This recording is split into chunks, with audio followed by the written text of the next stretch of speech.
Bab 356. Area tempat pertarungan. Jeksu bergegas berkata, "Paman kedua, silakan tenang saja, aku sudah melakukan persiapan yang cukup. Kehormatan dari keluarga Su pasti tidak akan terkotori di tanganku." Louis tersenyum di samping sana, "Ayah, kakak kedua, kalian tidak perlu khawatir, aku sudah mengecek Erik, dia tidak punya background, dia hanya adalah orang kalangan bawah saja, tidak perlu ditakuti." "Jangan meremehkan kekuatan dari orang golongan bawah," Denny berkata setengah bercanda setengah serius. Sekali berkata hingga di sini, kakek besar Su melirik ke arah Louis dan berkata, "Kabarnya Erik ini sangatlah dekat dengan Roger." "Iya, ayah." Sekali mengungkit Roger, Louis langsung terlihat sedikit tegang. Roger dan ayahnya kakek besar Su adalah saudara kandung, hanya saja hubungan darah di hadapan pengontrolan kekuasaan keluarga terlihat sangatlah kecil. "Baik." Kakek besar Su meminum air, "Kalau begitu lebih tidak boleh kalah lagi."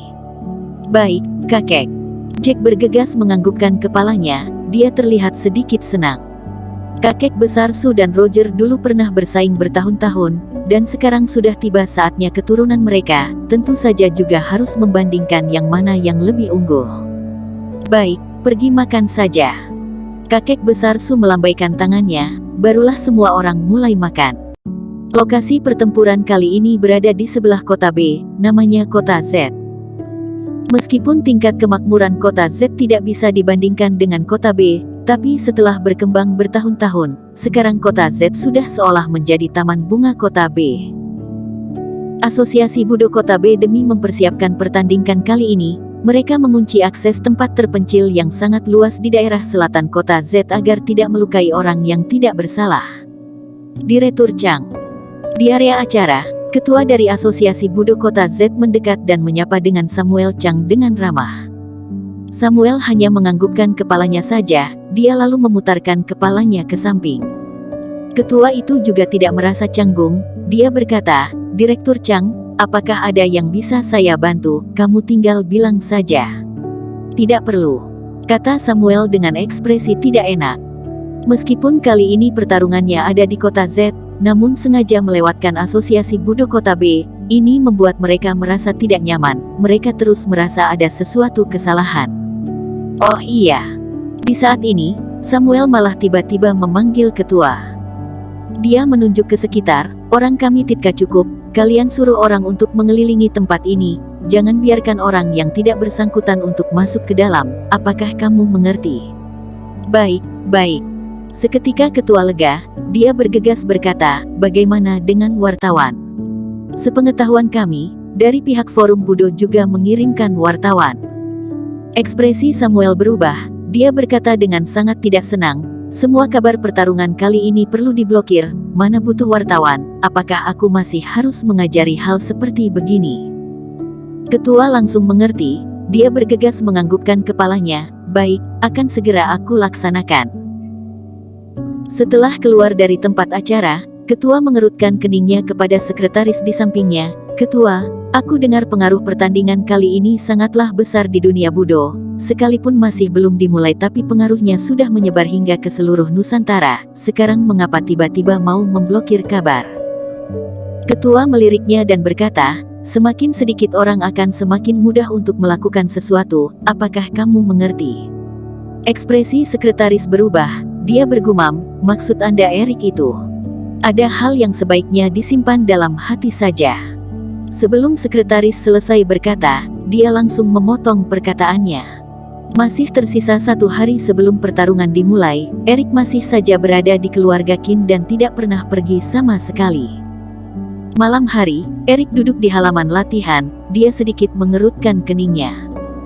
Di sampingnya ada angin yang lewat, dan awan gelap di langit menutupi semua cahaya. Langit gelap, angin kencang, ini sebuah firasat buruk. Yina berkata di sampingnya. "Asalkan ada angin, awan pasti akan tertiup pergi, dan cahaya pasti akan kembali memancarkan sinarnya di dunia," kata Erik, "dan aku kebetulan adalah angin tersebut." Yina tercengang sejenak, dia menatapi Erik dengan kaget, seketika dia tidak begitu mengerti dengan maksud perkataan ini. "Ketua, apa yang sebenarnya ingin kamu lakukan?" tanya Yina. Erik tertawa, "Aku juga tidak tahu, aku hanya ingin melakukan semua dengan maksimal di dalam kemampuanku. Seusai berkata seperti begitu, Eric memutarkan kepalanya dan pergi kembali ke kamarnya. Keesokan harinya, di tempat acara, Kota Z, ada banyak mobil yang berdatangan. Tolong perlihatkan surat undangan. Pejuang di Kota Z bertanggung jawab untuk mengontrol segala arah, dan memeriksa surat undangan dan juga tiket. Mengapa tidak membiarkan kami masuk? Aku adalah orang dari keluarga Lee. Ada orang yang tidak puas karena dihalangi, dia berteriak.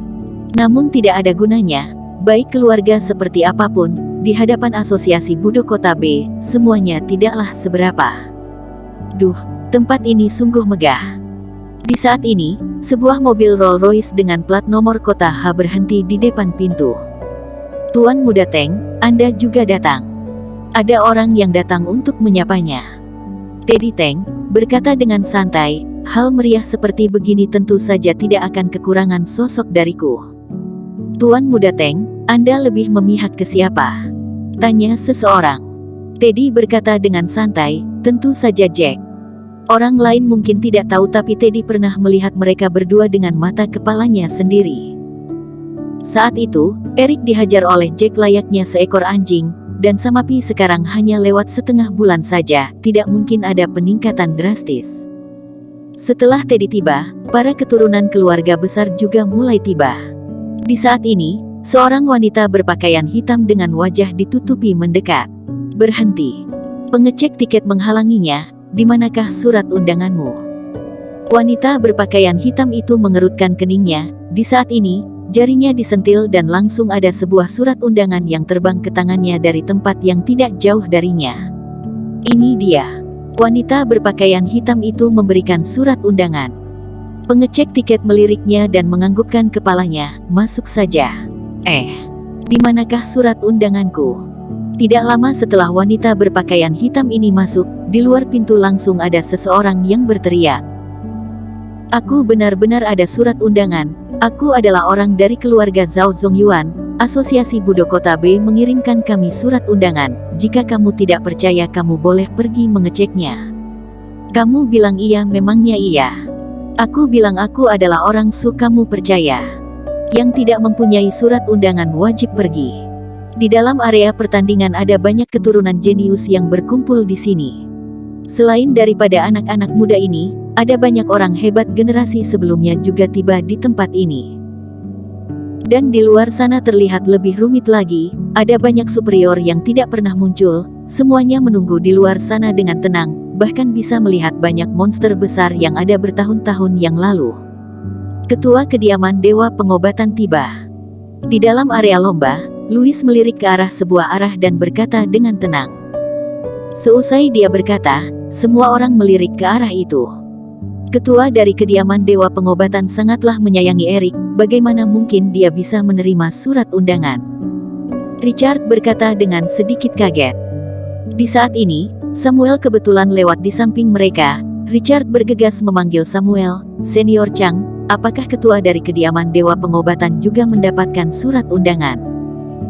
Samuel mengerutkan keningnya, dia mengelengkan kepala dan berkata, Asosiasi Budo Kota B tidak pernah memberikan surat undangan kepada Kediaman Dewa Pengobatan. Tapi ketua dari Kediaman Dewa Pengobatan sudah datang. Kata Richard menunjuk ke arah tempat yang tidak jauh dari mereka. Bersambung. Terima kasih telah menonton video ini sampai akhir. Jangan lupa subscribe dan nantikan kisah episode selanjutnya hanya di Novel Story. Salam.